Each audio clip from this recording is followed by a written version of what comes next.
नमस्कार मंडळी, तुम्ही पाहता गुन्हेगारी दुनिया आणि गुन्ह्यांच्या सत्यकथा आणि वास्तविक दर्शन. आज आपण पाहणार आहोत पुण्यातील 5 एप्रिल 2025 मध्ये घडलेली एक थरारक घटना, जिथे जुन्या वैरातून एका टोळीने 2 तरुणांवर धारदार शस्त्राने जीवघेणे हल्ला केलेला आहे. तर मंडळी, ही घटना आहे पुणे कात्रजजवळ आंबेगाव पठार परिसरातील 5 एप्रिल 2025 रोजी रात्री 11 वाजता 2 तरुण मित्र आपल्या रस्त्याने घरी जात होते. तेव्हा अचानक 5 जणांची टोळी त्यांच्या मागून आली.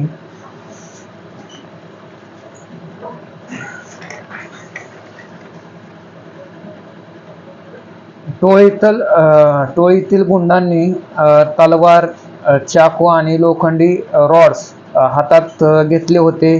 क्षणातच त्यांना त्या दोघांवर तुफानी हल्ला केला.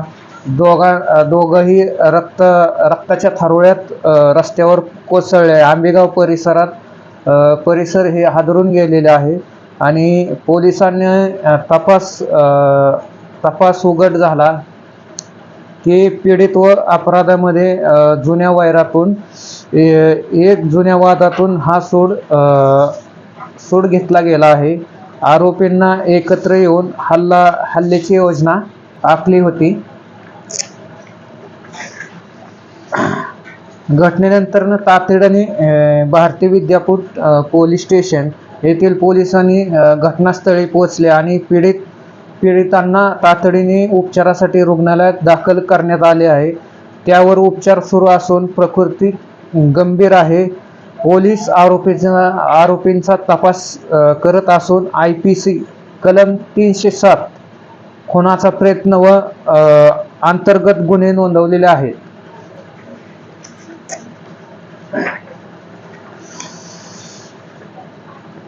जुना वैर, सूड आणि हातात शस्त्र ह्या सगळ्यांनी दोन्ही तरुणांचे आयुष्य धोक्यात आणलेलं आहे. कायद्याच्या भीतीऐवजी जर संयम आणि समजूतदार असते तर आज ही घटना टळली असते.